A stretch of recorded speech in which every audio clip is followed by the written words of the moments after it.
Hello. ഇന്നലെ എന്റെ video കണ്ടിട്ട് ഒരുപാട് എന്നോടൊരു സംശയം ചോദിച്ചു. അന്നേരം ഈ ആർട്ടിഫിഷ്യൽ ഇന്റലിജൻസ് വന്നതിന് ശേഷം അത് ജോലി നഷ്ടപ്പെടാൻ ഇടയാക്കുമോ? അതായത് ബിസിനസ് ഇന്റലിജൻസിലായാലും ഡാറ്റ എഞ്ചിനീയറിംഗിലായാലും ഡാറ്റ എൻട്രിയിലെല്ലാം വർക്ക് ചെയ്യുന്ന ഒരുപാട് പേരുണ്ട് എന്റെ വാട്സാപ്പിലും ലിങ്ക്ഡിനിലും ആയിട്ട്.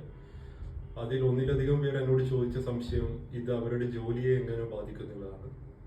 അപ്പോൾ അതിനുള്ള ഉത്തരമാണ്, ഒരു കാരണവശാലും ആർട്ടിഫിഷ്യൽ ഇന്റലിജൻസ് കാരണം ജോലി നഷ്ടപ്പെടാൻ പോകുന്നില്ല. അത് ഒന്നുകൂടി പറയാം, ആർട്ടിഫിഷ്യൽ ഇന്റലിജൻസ് കൊണ്ട് മാത്രം ജോലി നഷ്ടപ്പെടാൻ പോകുന്നില്ല. ജോലിയുടെ സാധ്യതകൾ കൂടുകയും അതുപോലെ തന്നെ സാലറി കൂടാനും മാത്രമേ സാധ്യതയുള്ളൂ. മുമ്പ് കാർഷിക രംഗത്തേക്ക് യന്ത്രങ്ങൾ വരുമ്പോഴും കമ്പ്യൂട്ടർ വരുമ്പോഴും ഉണ്ടായിരുന്ന അതേ ആദി മാത്രമാണ് ആർട്ടിഫിഷ്യൽ ഇന്റലിജൻസ് വരുമ്പോഴും ഈ ഉണ്ടാവുന്നത്.